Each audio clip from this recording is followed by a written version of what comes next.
안녕하세요. 오늘도 시청해주셔서 감사드리고요. 바로 사연 읽어보겠습니다.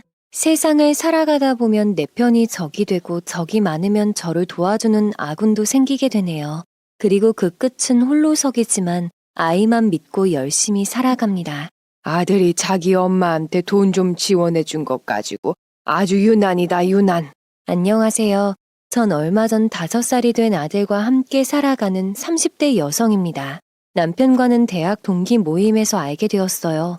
대학 시절 4년 내내 가장 친했던 동기가 적극적으로 저희 둘을 이어줬었지요. 동갑내기인데다 전공 분야도 같아 첫 만남부터 말이 꽤나 잘 통했답니다. 저희는 그렇게 남들과 다를 바 없이 행복한 연애를 마치고 결혼을 하게 되었어요. 그리고 시댁에는 한평생 결혼하지 않으시고 시부모님과 함께 살고 계시는 고모님이 한 분 계시고 남편 위로 누나 한 분과 남편보다 10살 어린 늦둥이 아가씨가 있어요. 결혼 전 사실 저희 집과는 너무도 다른 가정 환경을 많이 걱정하기도 했었습니다. 무남 동녀인 저희 집과는 달리 늘 북적이는 시댁에서 과연 적응을 잘할까 싶기도 했었네요. 그런데 이런 제 걱정이 정말 현실이 된 건 신혼여행을 다녀온 이후였죠. 시댁 식구들과 전해드리려 산 선물들을 챙겨 시댁으로 향했습니다. 문을 열고 들어가자마자 기름 냄새가 온 집안에 솔솔 풍기더라고요. 마침 점심시간이라 어찌나 그 냄새가 맛있게 느껴졌는지. 그런데 미처 앉을 새도 없이 고모님이 절 부르셨죠. 예, 지연아, 뭐하고 서 있니? 얼른 와서 좀 도와라. 나랑 네 시어머니 둘이 아주 힘들어 죽겠다. 고모님 말씀에 곧바로 주방에 들어갔더니 이제 막 음식 준비를 시작하신 듯 했어요. 뭐부터 해야 하나 당황스러웠는데 남편이 절 따라 같이 주방에 들어왔습니다. 그러자 어머님이 정말 노발대발하시면서 버럭 화를 내시기 시작하셨어요. 네가 왜 주방까지 따라 들어와? 누가 네 처 잡아먹니? 결혼 전에는 지 손으로 물 한 컵도 안 떠먹던 놈이. 에휴, 벌써부터 아주 잘한다, 잘해. 얼른 나가서 아버지 말동무나 좀 해드려라. 남편은 민망한 듯 웃으며 제 어깨를 두어 번 두드리고는 거실로 나갔죠. 그리고 전 결혼 후 첫 시댁 방문이라 차려입고 온 비싼 원피스에 밀가루 반죽이며 기름이 다 튀도록 전을 부쳤네요. 이런 게 며느리 도리인가 싶어 그날은 어른들이 시키는 대로만 했던 것 같습니다. 식사 준비가 끝나고 나니 그제야 처음으로 앉을 수 있을 정도였죠. 속으로는 대체 누굴 위한 밥상인가 싶기도 하고 첫날부터 미래가 정말 암담했습니다. 남편도 그런 제 표정을 보고는 식사하는 내내 제 눈치를 살피더라고요. 그리고 남편이 어머님께 피곤하다는 핑계를 대고 후다닥 먼저 빠져나왔습니다. 집으로 돌아가는 차 안에서 남편이 많이 힘들었냐, 못 도와줘서 미안하다며 계속 말을 시켰어요. 앞으로 이렇게 살아야 하나 싶기도 하고 오만 가지 생각이 들었습니다. 그런 절 보며 남편은 집에 도착하자 곧장 대화 좀 하자고 하길래 같이 식탁에 마주 앉았어요. 자기 오늘 많이 힘들었지. 미안해. 다음부터는 엄마랑 고모가 뭐라 하든 내가 무조건 옆에서 도울게. 누나랑 막내도 같이 있었으면 훨씬 일이 줄었을 텐데. 우리 집에 가면 사위는 100년 손님이라고 얼마나 대접해 주시는데 솔직히 나 오늘 막 결혼한 새 신부가 아니라 가정부로 간 줄 알았어. 아까 봤지? 설거지까지 시키려고 하시는데 정말. 남편에게는 좀 미안하지만 기분 좋게 간 시댁에서 마음이 되게 안 좋더라고요. 그 다음날 친정에 인사드리러 갔더니 정말 극과 극이었습니다. 미리 음식 준비 다 해두시고 앞으로 잘 살라며 예쁜 봉투에 빳빳한 새돈까지 넣어주셨죠. 그리고 한 2주 정도 지나 토요일 아침 어머님께 갑작스러운 전화가 왔습니다. 얘 새아가 주말인데 아직 삼시세끼 다 해먹으려면 힘들지 않니?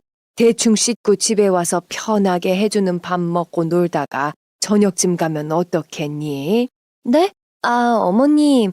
제가 이번 주 내내 회사에서 야근을 좀 많이 해서요. 말씀은 너무 감사한데 오늘은 집에서 좀 푹 쉬어야 할 것 같아요. 챙겨주신 마음 감사히 받겠습니다. 그렇게 어머님도 별 말씀 안 하시고 전화를 끊었어요. 나름 어머님이 서운하시지 않게 잘 대처했다고 생각을 했는데 그게 아니었나 봅니다. 몇 분 뒤에 남편 휴대폰으로 전화가 걸려왔고 무슨 얘기인지 작은 방으로 가서 전화를 받더라고요.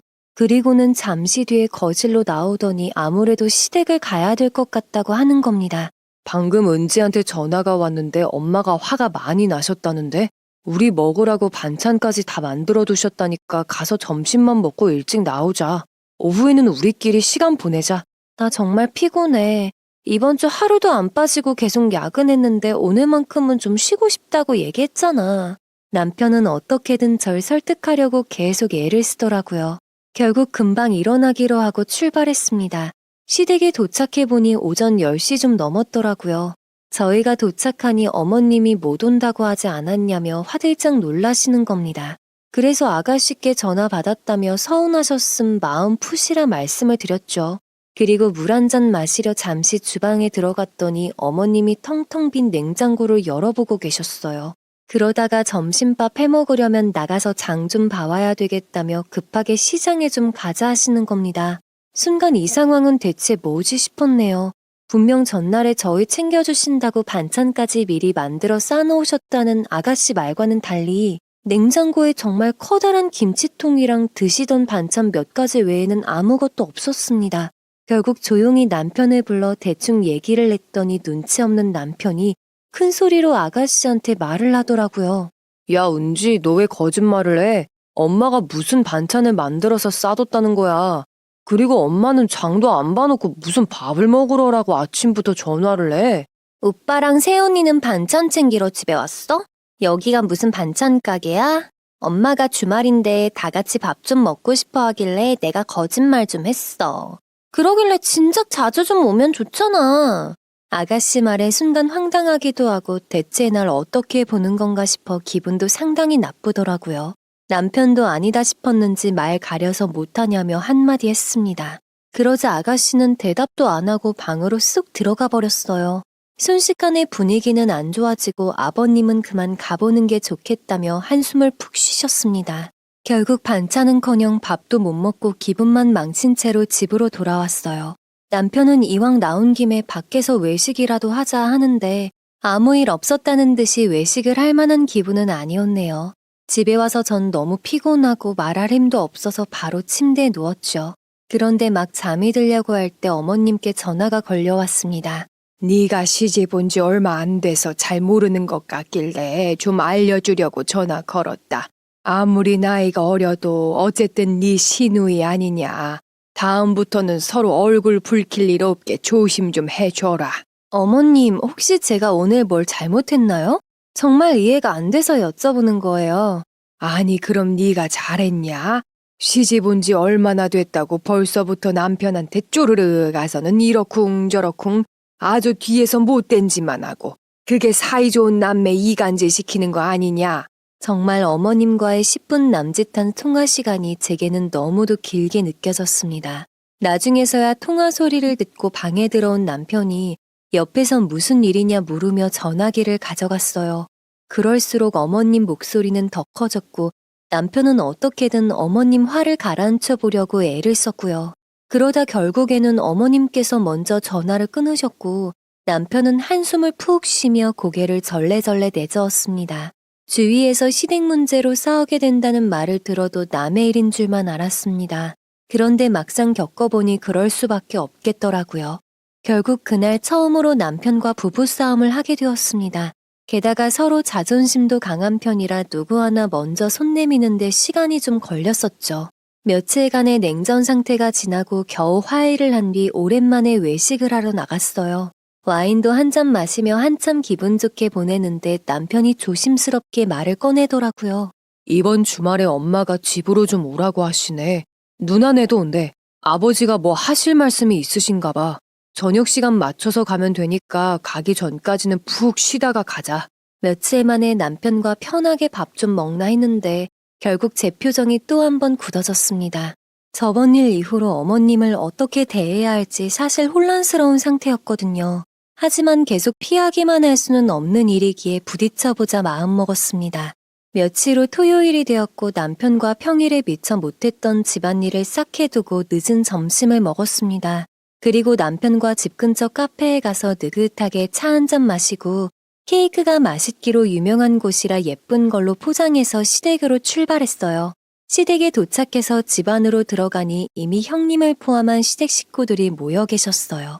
고모님께서는 무슨 일인지 자리에 안 보이셨고요. 그래, 왔냐. 귀한 며느리 얼굴 오랜만에 보는구나. 넌 어쩜 그렇게 안부 전화 한 통을 안 하니? 내 주변에 며느리 본 친구들 다들 일주일에 3번은 안부 전화 꼬박꼬박 받는다고 하더라. 앉자마자 기다렸다는 듯이 절 향해 화를 내시는 어머님 반응에 사실 예상은 했습니다. 그런데 미처 대답도 하기 전에 형님께서 속 시원히 옳은 말씀을 해주셨어요. 엄마는 지금이 무슨 조선시대야? 안부 전화는 무슨. 그러는 엄마 아들이나 딸들은 평소에 전화를 그렇게 잘해? 우리 엄마도 꼭 시어머니 노릇을 하려고 그러네. 옳게 걱정 말고 편히 있어. 남편은 여전히 말 한마디 제대로 못하고 어머님 눈치 제 눈치 번갈아가며 살피고 있었고요. 그나마 시댁에서 유일한 제 편은 형님뿐인 것 같았죠. 그러다 곧바로 아버님이 밥 먹기 전에 본론을 꺼내셨습니다. 다름 아니라 이제 너희들도 나이 먹을 만큼 먹었고 이제는 나도 자식 덕 좀 봐야겠다. 이 집 담보로 받은 대출금 남은 걸 너희들이 십시일반해서 좀 처리해줬음 한다. 이 늙은 애비가 이제라도 얼마 안 남은 인생 좀 편히 살아보게 너희들이 좀 도와줘라. 예상치도 못했던 아버님 말씀에 순간 아무도 말을 못하고 있었습니다. 그러다 정적을 깬 건 아가씨였는데 대체 무슨 자신감인지 얼마냐며 액수부터 여쭙더라고요. 그런데 남은 대출 금액이 자그마치 8,500만 원이었습니다. 누군가에게는 얼마 안 되는 금액일 수도 있겠지만 아직 신혼집 담보대출도 갚지 못했고 앞으로 아이도 키워야 할 제게는 너무 큰 금액이었어요. 더군다나 남편에게는 이미 학자금 대출로 받았던 대출금이 절반이나 남아있는 상황이었죠. 무슨 말이라도 해보라는 심정으로 남편을 바라봤더니 울 것 같은 표정으로 고개만 떨구고 있더라고요. 아가씨는 이게 무슨 문제냐는 식으로 당연히 이제껏 키워줬으니 그 정도는 자식들이 해야 된다 당당히 말하고요. 은지 넌 취업도 못한 애가 무슨 힘으로 그 돈을 갚겠다고 까불고 그래. 아빠, 우리 새남매 키워주신 건 감사하지만 갑자기 하루아침에 몇 천만 원을 어떻게. 게다가 나랑 영훈이는 이미 결혼까지 했는데 같이 사는 사람이 좋아하겠어요? 이건 아닌 것 같아 정말로. 형님 말씀에 아버님은 남편 생각을 여쭤보셨고 남편은 우물쭈물 제대로 말도 못하더라고요. 결국 나서지 않으려던 제가 나설 수밖에 없었죠. 기분 나쁘시지 않도록 예의 갖춰서 제 생각과 저희 상황을 말씀드렸습니다. 그런데도 시부모님 생각은 변함없으셨고 오히려 냉담한 반응을 보이셨어요. 급기야는 제 친정 부모님까지 언급하시면서 시부모는 부모도 아니냐 말씀을 하시더라고요. 더불어 어머님이 하시는 말씀이 참 황당하고 어찌 저런 말씀을 대놓고 하시나 싶었죠. 순전히 이번 일은 내 배 아파 낳은 자식들끼리 의논할 문제다. 며느리건 사위건 서운하더라도 이번 일에서는 가타부타 하지 말어라. 내 아들이 벌어온 돈으로 편히 살면서 뭐가 불만이냐? 오늘도 역시나 시댁 분위기는 냉랭하다 못해 얼어붙을 것만 같은 삭막함이 맴돌았죠. 결국 도저히 이건 아니다 싶어 조용히 남편을 불러 잠시 바깥으로 나왔어요. 이게 말이 된다고 생각해? 몇십 몇백도 아니고 어떡해. 그리고 이런 얘기를 어쩜 당연한 것처럼 말씀하실 수가 있지? 게다가 아가씨 취업도 안 했는데 형님네랑 우리밖에 없잖아. 남편은 그저 미안하다며 자기가 못나서 그렇다는 말만 반복을 하는 겁니다. 그 상황에서 해야 할 말은 그게 아니었는데 말이죠. 결국 이 상황에서 답답한 마음과 남편을 향한 화가 차올라 도저히 자리에 있을 수가 없었습니다. 죄송하지만 먼저 가보겠다 말씀드리고 가방을 챙겨 혼자 나왔어요. 남편은 대체 뭘 하는 건지 따라 나오지도 않고 있더군요. 결국 혼자 차를 타고 그 길로 친정으로 향했습니다. 이미 친정으로 가는 동안 얼마나 울었는지 눈은 퉁퉁 부어버렸네요. 걱정 끼치고 싶지 않아 이제껏 살면서 무슨 문제가 있어도 부모님께 내색 안 하던 저였습니다. 그런데 이날은 도저히 혼자서 견딜 수가 없었네요. 연락도 없이 늦은 저녁 갑자기 울면서 찾아온 딸 덕분에 부모님은 깜짝 놀라셨습니다. 그리고 제 얘기를 들으시더니 아빠는 조용히 남편에게 전화를 걸고 계셨어요. 이윽고 30분 지났을 때쯤 남편이 친정집으로 왔습니다. 지연이한테 대충 얘기 들었네. 자네는 그래서 어떻게 할 생각인가? 죄송합니다, 아버님, 어머님. 저 또한 생각조차 못 해본 일이라 좀 당황스럽네요. 우선 생각할 시간을 며칠 주시면. 결국 몇 시간이 지나도 어쩌면 평생을 같이 살아도 달라지지 않을 것 같은 남편의 우유부단함에 폭발해버렸습니다. 이런 게 싫은 거야. 우리 사이에 문제가 생긴 것보다도 해결할 마음도 능력도 없는 당신 모습이 난 너무 불안하고 싫어. 어떻게 그 상황에 말 한마디를 똑부러지게 못해. 남편은 시간도 늦었으니 집에 가서 얘기하자고 하는데 도저히 남편과 집으로 돌아갈 마음이 들지 않았습니다. 그래서 며칠 친정에서 지내겠다 말하고 남편을 돌려보냈어요. 부모님은 그런 저희 부부 모습을 보시며 한숨을 푹 쉬셨죠. 그렇게 결혼 전 쓰던 제 방에서 오랜만에 혼자 잠이 들었고 다음날 늦지막이 일어났습니다. 엄마가 차려주는 아침밥을 먹고 아빠랑 오랜만에 재방송하는 드라마를 보기도 했지요. 그러다 아빠가 조심스레 제 생각을 물으셨습니다. 그냥 그래. 아빠 돈 몇백이면 몰라도 그런데 시집 장가간 자식들한테 갑자기 몇천만 원씩 덜컥 마련하라는 게 참 그렇잖아. 남편 모습은 더더욱 믿음이 안 가고 지금 저희 상황에 몇천만 원이라는 큰 돈을 마련한다 치더라도 이번 한 번으로 끝날 것 같지가 않았어요. 살면서 무슨 일이 터지든 계속 끌려만 다닐 것 같은 남편이 참 미웠습니다. 그날 저녁 형님에게서 전화가 걸려왔습니다. 남편도 제대로 하지 않은 사과를 형님이 제게 하시더라고요. 그러면서 형님이 조심스럽게 얘기를 이어나가셨습니다. 옳게 그냥 친한 언니다 생각하고 편히 들어줬음 해. 사실 우리 부모님 고집이 좋은 보통이 아니셔. 영훈이는 그 고집 꺾을 만한 놈이 못 되고 옳게가 어렵더라도 입장을 분명히 해야 해.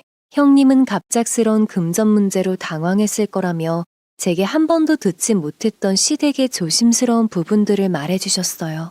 형님께 듣기론 지금 시부모님이 살고 계시는 아파트를 살 때 집값의 70%가 대출이었다고 합니다. 은행에서 빌리고 친척들에게 빌려 무리해서 집을 사셨다고 해요. 형님은 그 당시에도 그 결정을 말리셨다고 합니다. 하지만 워낙 시부모님 성격이 강하신 데다 본인들 사실 집인데 돈 보탤 것 아니면 말도 꺼내지 말라 하셨다고 하네요. 그래서 아버님 퇴직금은 당연하고 형님 결혼식 때 축의금, 그리고 저희 부부 결혼할 때 시댁 쪽으로 들어온 축의금까지 목돈은 죄다 시부모님께 드렸었고요. 옳게 볼 면목이 없다. 이런 말하기 정말 창피하지만 우리 아버지 퇴직하신 후로 수입이 거의 없잖아. 아마도 더 이상 대출금 내시기가 너무 벅차신 모양이야. 게다가 이제껏 생긴 목돈들은 이미 고모 문제로 다 쓰신 것 같고. 영훈 씨는 대체 왜 이런 중요한 얘기를 저한테 한 번도 안 했을까요? 사실 지금 이 상황이 너무 받아들여지지가 않아요. 형님은 어떻게 하실 생각이세요? 형님도 깊은 한숨을 푹 쉬시며 우선 주말에 시부모님을 따로 만나보신다고 합니다. 그런 형님이 계셔서 다행이다 싶으면서도 모든 짐을 형님 혼자서 짊어지시는 것 같아 죄송스러웠죠. 그리고 전 다음날 집으로 우선 돌아왔습니다. 계속 친정에서만 지낼 수는 없기에 생각 정리가 끝난 건 아니지만 우선 돌아왔지요. 짐을 풀고 집을 비워둔 동안 못했던 집안일을 끝내고 좀 이른 저녁을 먹었습니다.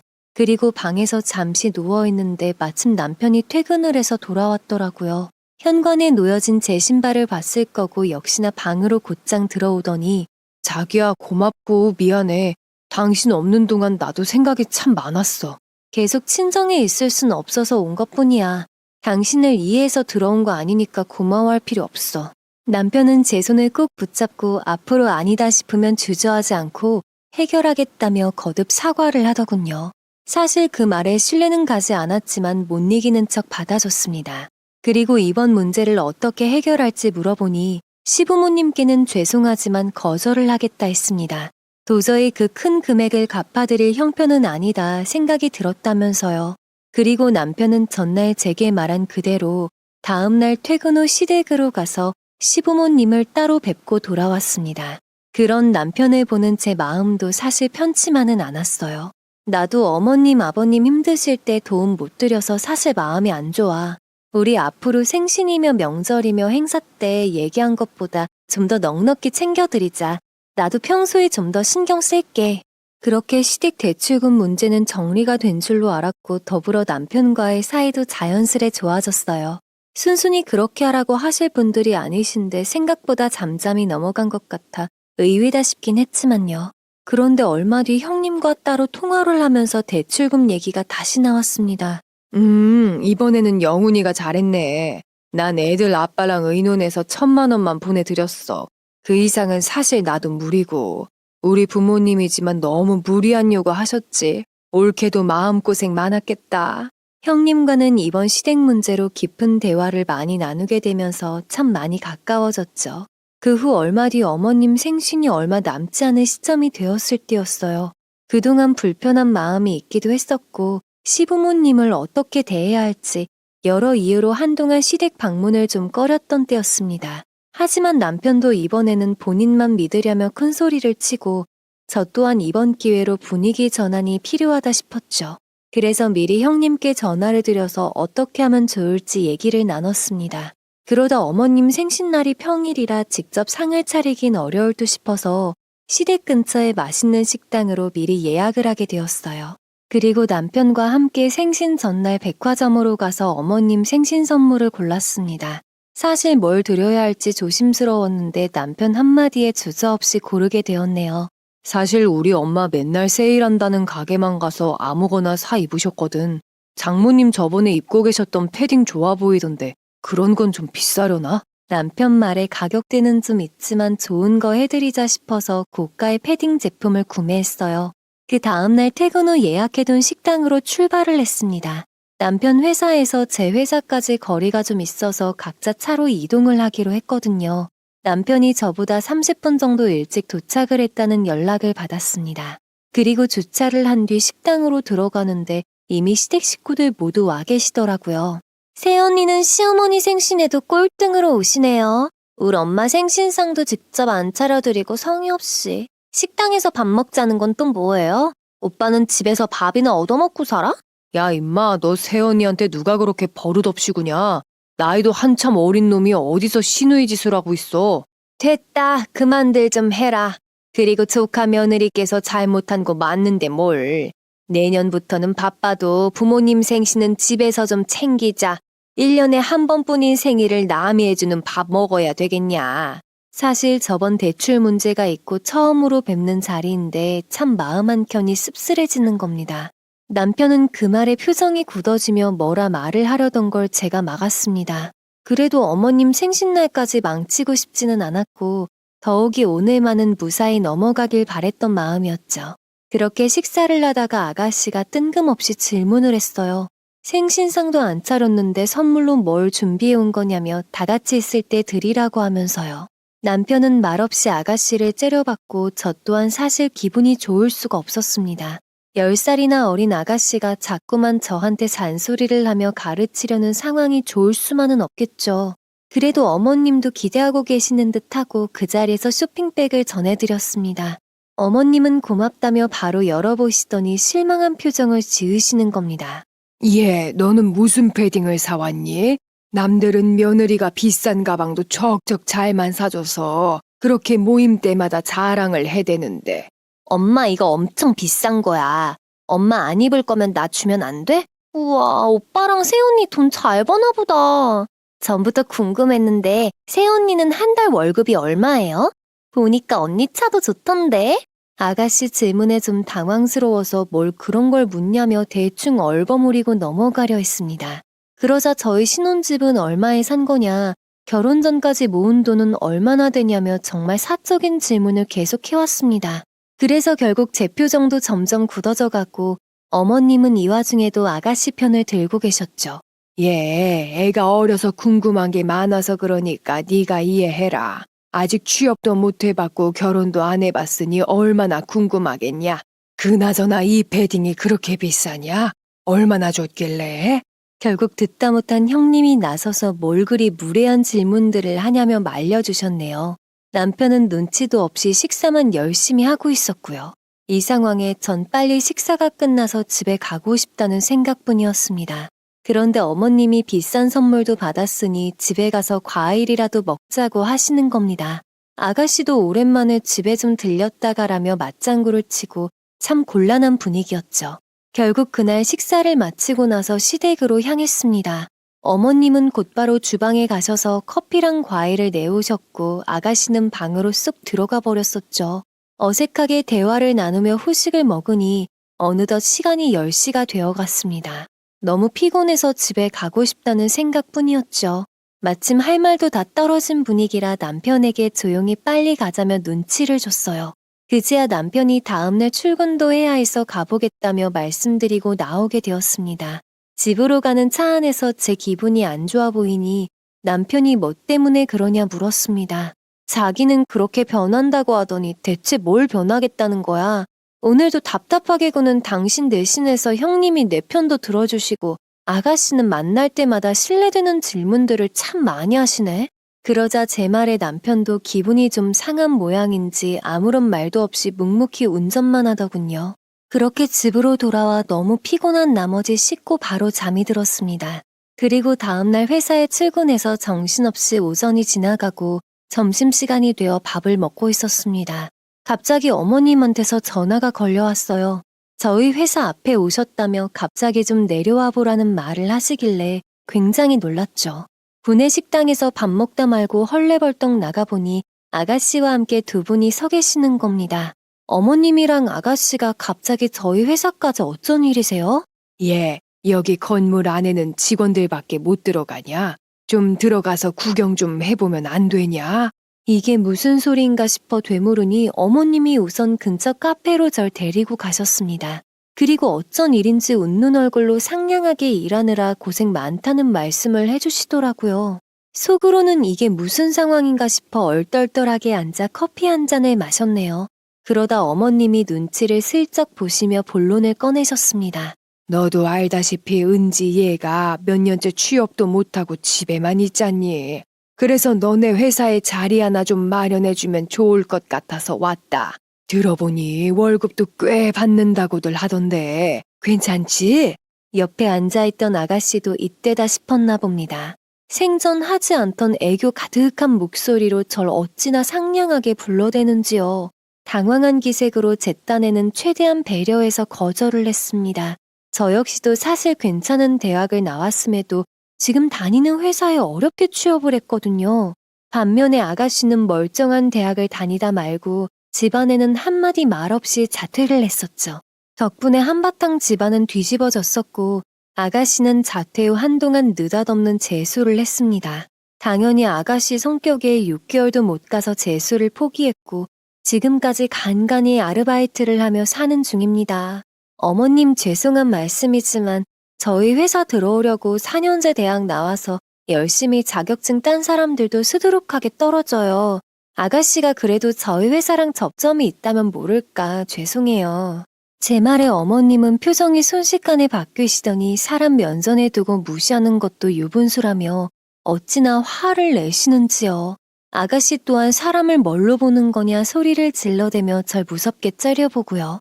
회사 바로 근처에는 카페라 오며 가며 회사 사람들이 흘기 쳐다보는데 정말 쥐구멍이라도 있더라면 당장이라도 숨어 들어가고 싶었습니다. 이건 정말 아니다 싶어 점심시간이 끝나 들어가 보겠다 하며 먼저 나왔습니다. 쏜살같이 빠져나와 철렁이는 가슴을 부여잡고 남편에게 곧장 전화를 걸었어요. 흥분한 탓에 말이 빨라지고 목소리가 커졌는데도 남편은 아주 느긋느긋 전화를 받더군요. 미안해 여보, 당신이 곤란했겠네. 엄마가 나쁜 뜻으로 그러신 건 아닐 거야. 은지 걔도 얘가 말주변이 없어서 그렇지. 속은 얼마나 여리고 착한 앤데 너무 나쁘게만 생각하지 말고. 당신 지금 좀 너무 흥분한 것 같아. 우선 화 좀 가라앉히고 천천히 얘기하자. 제 입으로 똑똑히 좀 전의 상황들을 전했음에도 남편은 교묘하게 시댁 식구들만 감싸고 돌았어요. 그 순간 회사 로비에서 창피한 줄도 모르고 서러워 눈물이 뚝뚝 떨어졌습니다. 이런 사람을 믿고 과연 같이 살아도 되는 건가 싶은 생각도 들었고요. 그날 하필이면 저희 팀원 중 한 명이 제 이런 모습을 보게 되었고 자리에 가니 팀장님께서 먼저 일찍 퇴근하라고 하시더군요. 덕분에 그대로 옷이랑 가방만 챙겨 나와 무작정 친정으로 향했습니다. 느닷없이 퉁퉁 부은 눈으로 온 딸을 보며 엄마도 놀라셨죠. 어린아이처럼 친정엄마를 부둥켜 안고 아주 한참을 울었습니다. 나이 30이 넘어도 엄마 앞에서는 영락없는 애기가 되어버리는 거 있죠. 어느 정도 감정이 좀 진정된 후에 엄마와 찬찬히 얘기를 나눴습니다. 우선 당분간이라도 여기 있으면서 아무 생각 말고 좀 쉬고 싶어. 이 상태로 그 사람 마주해봐야 싸움만 날 것 같고 난 나대로 서운하고 화나는 감정 때문에 좋은 말 안 나올 것 같아. 그래, 지연이 네 생각이 그렇다면 그렇게 해라. 세상에 안 싸우고 사는 부부 없다지만 아무리 지지고 볶더라도 위해줄 줄 알면서 살아야 하는 법인데. 그렇게 이틀을 친정집에서 회사로 출퇴근하며 보냈어요. 남편은 걱정도 안 되는지 전화 한 통도 없었습니다. 문자로 친정집에 갔냐고 묻는 게 다였지요. 그러던 중에 형님에게서 전화가 걸려왔습니다. 옳게 나야. 사실 나도 이런 말 선뜻 입이 안 떨어졌어. 글쎄 영훈이 자식이 옳게 몰래 대출을 받아서 부모님 집 문제를 해결해드렸다고 하는 거야. 그런 줄도 모르고 감쪽같이 속고 있을 옳게가 안타까워서 내가 총대 메고 말하는 거야. 이게 대체 무슨 소린가 싶어 처음엔 믿어지지가 않았습니다. 그러자 형님도 제 걱정을 하시면서 미안해서 어쩔 줄을 몰라 하시는 겁니다. 정말 저희 형님이 사람 하나 살린 셈이죠. 형님이 제게 알려주시지 않았더라면 아무것도 모른 채로 죄송한 마음으로 살 뻔했으니까요. 시댁 대출금이 8,500만 원이었는데 그중 형님이 1,000만 원을 주셨고요. 그 외에 나머지 돈 7,500만 원은 모조리 남편 대출금으로 갚았다고 합니다. 그 말을 듣고 있는데 정말 기절하는 줄 알았어요. 이 인간을 대체 어떻게 해야지 갈피를 잡을 수가 없었습니다. 마음 같아서는 당장 쫓아가서 가만두지 않고 싶었지만 시댁이 껴있는 문제라 감정대로만 할 수도 없는 일이었습니다. 그렇지만 형님과 통화를 하면서 남편과는 더 이상 함께 살 수 없겠다는 굳은 결심을 했습니다. 부부 사이에 이미 신뢰가 다 깨진 마당에 앞으로 뭘 믿고 같이 살 수 있겠어요. 아직 아이라도 안 생겼으니 정말 천만다행이라고 생각을 했었죠. 우선 이혼은 피할 수 없는 선택이 되어버렸고 남편에 대한 배신감을 어떻게 해야 할지 몇 날 며칠 고민했습니다. 결국 회사에는 사정을 대략 말씀드리고 급히 휴가를 냈어요. 그리고 친정 부모님께 너무 불효만 하는 딸이 되어버렸습니다. 끝까지 잘 사는 모습 보여드렸어야 하는데 죄송해요. 앞으로 저 혼자서 행복하게 씩씩하게 잘 살게요. 그간의 사정을 모두 들으신 제 부모님은 저 못지않게 펄쩍 뛰셨습니다. 그리고 그 길로 부모님과 함께 시부모님 계시는 시댁 집으로 왔습니다. 그런데 회사도 그만둔 건지 뭔지 출근해야 할 시간에 소파에 누워있는 남편을 보게 되었죠. 절 보고는 토끼마냥 눈이 동그래진 남편에게 곧장 다가가 뺨 한 대를 날렸습니다. 그러자 시어머님은 어디서 하늘 같은 서방 뺨을 치냐며 당장 제 머리채라도 휘어잡으실 기세였어요. 그러자 남편도 처음에는 이게 무슨 짓이냐며 되묻더니 이내 저희 부모님 눈치를 보며 어머님을 말리더군요. 당신 갑자기 이러는 이유라도 좀 알자. 내가 뭘 잘못했다고 어른들 계시는 자리에서 내 뺨까지 때리는 거야? 어쩜 시부모님과 아가씨 그리고 남편 모두가 쉬쉬하며 저 하나를 속여놓고도 이렇게 뻔뻔할 수가 있을까요? 결혼 생활하는 동안 남편에게만큼은 섭섭치 않을 만큼 잘했다고 생각해왔습니다. 그리고 답답한 면이 있기는 해도 속은 참 따뜻한 남자라고 믿었는데 결국 제 입에서 끝내자는 말이 나오게 하더라고요. 갑자기 당신 그동안 어머님, 아버님, 아가씨까지 다 같이 짜고 날 잘도 속였더라.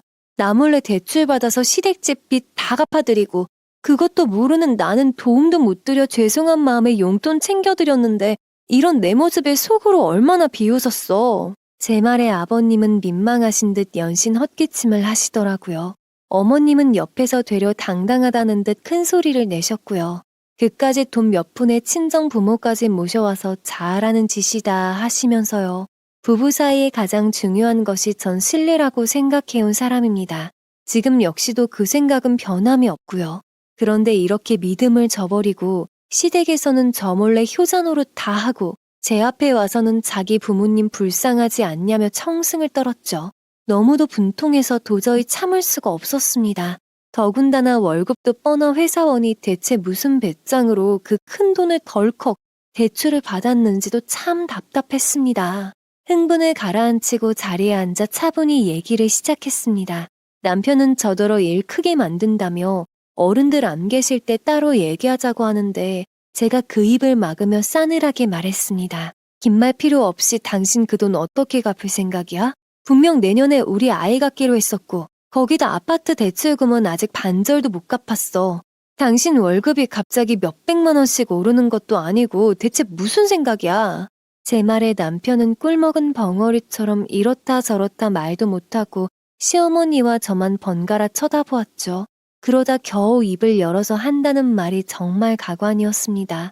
지연아, 일이 이렇게 돼서 정말 미안한데 우리 애기 몇 년 더 천천히 가지면 되잖아. 아직 태어나지도 않은 애 때문에 멀쩡히 살아계신 내 부모님 고생시킬 순 없지 않겠어? 그 말이 끝나기가 무섭게 시어머니는 옆에서 남편 말이 100번 1000번 옳다고 거두셨죠.